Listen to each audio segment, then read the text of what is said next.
He was tall, slender, clean-shaven, given to long bouts of lethargy and depression, relieved only by cocaine in a 7% solution and the abstracted playing of the fiddle. He had a genial contempt for the police, of women, children, family. We should not expect or desire his opinion.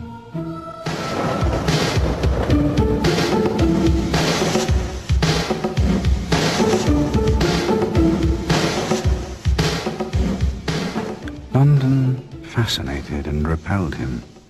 Outwardly, he was ever suave and sophisticated, but he saw a dark side to things. He was in many ways a tortured, as well as a lonely man.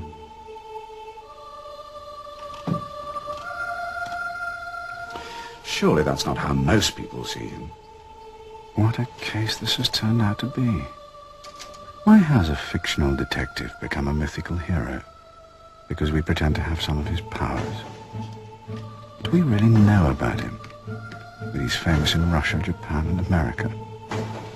Millions recognize this cliché, but where did our hero spring from 100 years ago?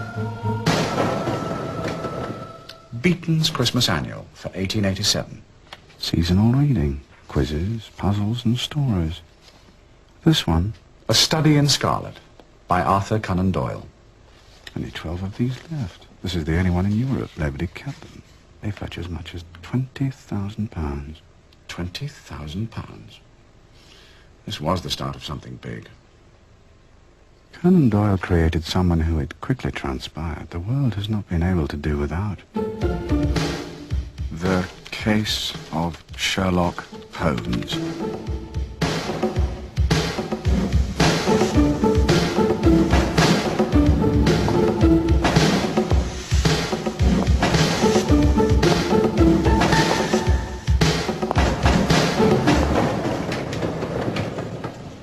This particular man, who comes to us in his first story with all his powers in place, with seemingly nothing left to learn of the world, was to mesmerize his readers in a way no fictional character has quite done since. Why has Holmes so caught people's imagination in the last 100 years? I mean, nobody now remembers C.J. Hamilton. Whereas the homage, if that's the right word, lavished on Holmes and his world knows no bounds. Scotland Yard call their computer Holmes. Yeah, mine's called Watson. And you'll never guess where we found our first clue. This may look like the Baker Street we imagine, but it isn't. It's Liverpool. Baker Street never had a 221B. It's a fictional address. How important is our imagination in appreciating Holmes? It's easy to think of these kids in their torn jeans as Holmes' Baker Street irregulars.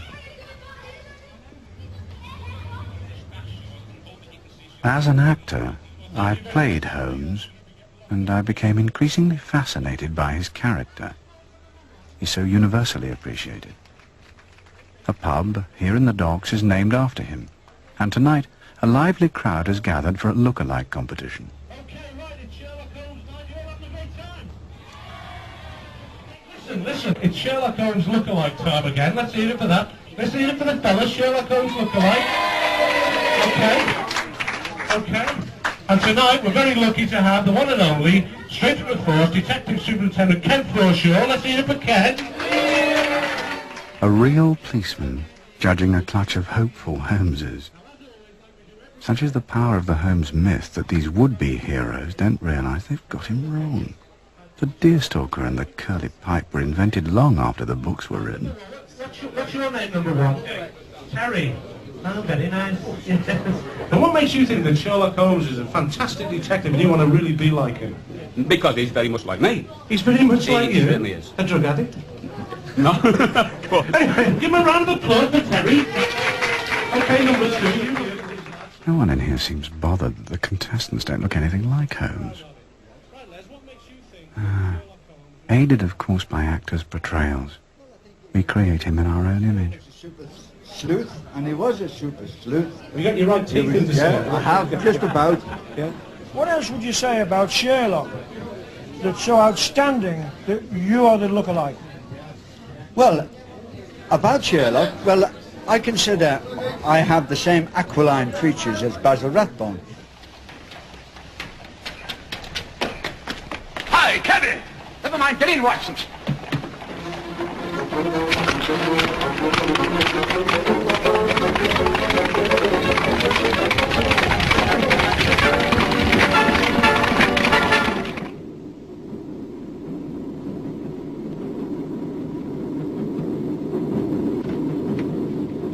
Hier, Mann! Durchbohrender Blick, schottische Reisemütze, Scheckpfeife, karierter Mantel und Geigenkasten. Geigenkasten? Geigenkasten? Ja. Scheckpfeife. Karierten Reisemantel. Ja. Da weißt du nicht, wer das ist? Nein. Sieht dir ähnlich. Hast du von dem schon mal was gelesen?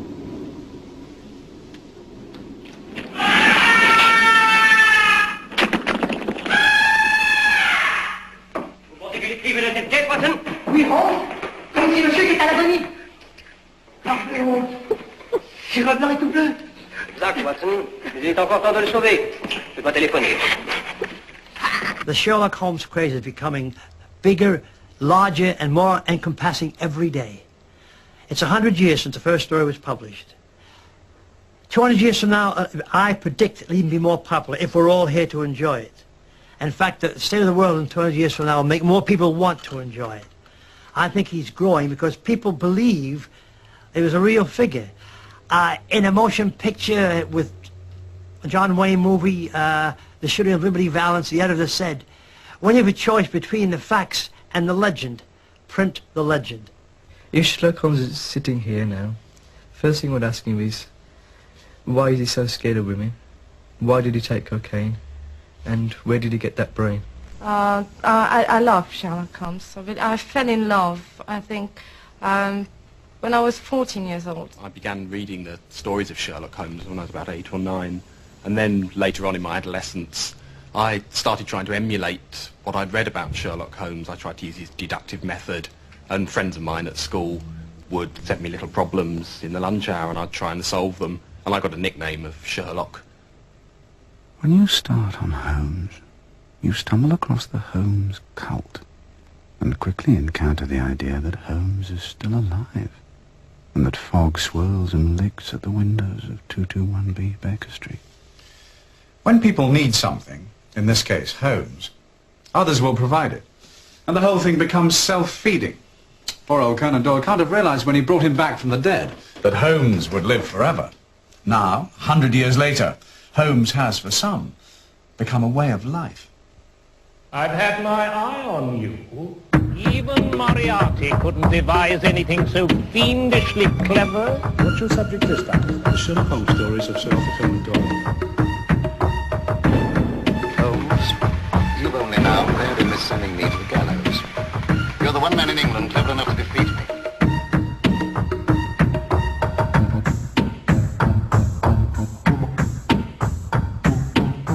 2 minutes on the Sherlock Holmes stories. Now.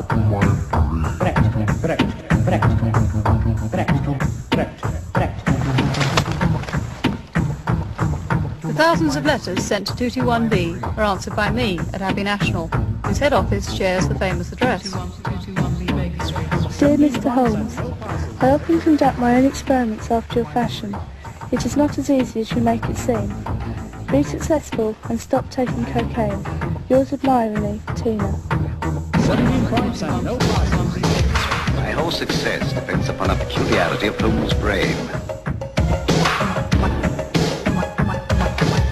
I'm Inspector Holmes of the Metropolitan Police, and there's absolutely no truth in the rumour that Sherlock Holmes was my great-grandfather. Like a spoiled boy who picks watches to pieces. Holmes sells Holmes. Irregulars. Wiggins. Correct. Irregulars. Wiggins. Correct. Sherlock Holmes has helped me to put aura into my brain. My task here today as the world's #1 sleuth is is to present my evidence. I think Sherlock Holmes is like a machine because of the way he works out all the clues. I've had my eye on you. Yes, you. And you. Ever since you came in.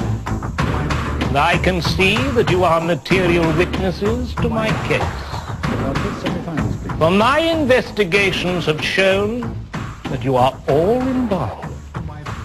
I know Mr. Holmes, that will interest him very little. After this gun will still fascinate. To the woman, Irene Adler. To Holmes' landlady, Mrs. Hudson. To the master, Sherlock Holmes. To all of us, the adventuresses of Sherlock Holmes. Hear, hear! I'd like to explain my passion for Sherlock Holmes. To me, he's out there fighting injustice, solving crimes, and yet maintaining a stable and happy relationship with the world, with himself, and with his partner. And it's a comfort to sit there and forget what's going on outside. Just get lost in Victorian fog and hounds baying and Sussex vampires and stolen letters and naval treaties and what have you. And for half an hour you forget that it's 1986. You're back in 1886. And that's my passion for Holmes. He's my anchor. Is that how Watson saw him? Dr. Watson. He's had a pretty raw deal. He was supposed to be 29 when they met. Oh, where's that meeting? Here we are. Dr. Watson, Mr. Sherlock Holmes, said Stamford, introducing us. How are you? He said cordially, gripping my hand with a strength for which I should hardly have given him credit. You have been in Afghanistan, I perceive.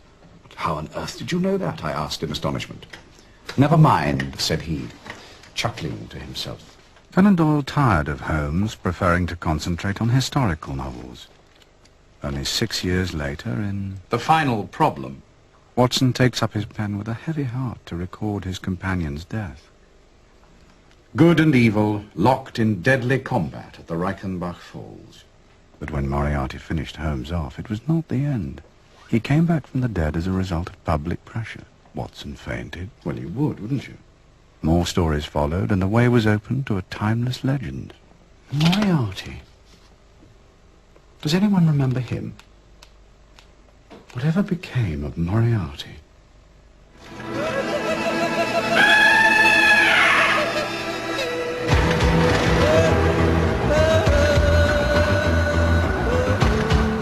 One loyal group of Holmes supporters remember Moriarty each year. They gather to desecrate his name. Well, we're on the way to Moriarty once again. This is the 15th time, David. Yeah, this is my first time, though. Oh, it is? I thought you'd been here, but you've been here for the other event. For the trap shoot. Yeah. Well, the people down in Moriarty don't realize how great an event this is, because we're celebrating the unhappy birth and probable death of Holmes's villain. John Bennett Shaw is one of the world's leading Sherlockians. An undertaker by trade, he took early retirement to devote his energy to the Holmes world.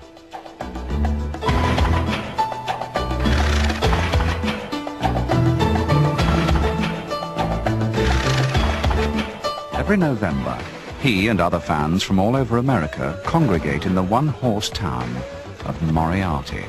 90 days at the Knox County Penal Farm.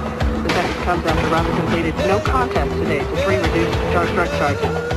It's 108 at 77 KOB. The regulars at the Frontier Bar say it's the most exciting event on the year's calendar. 87 issue of Beaton's magazine that the science of detection first burst upon the scene.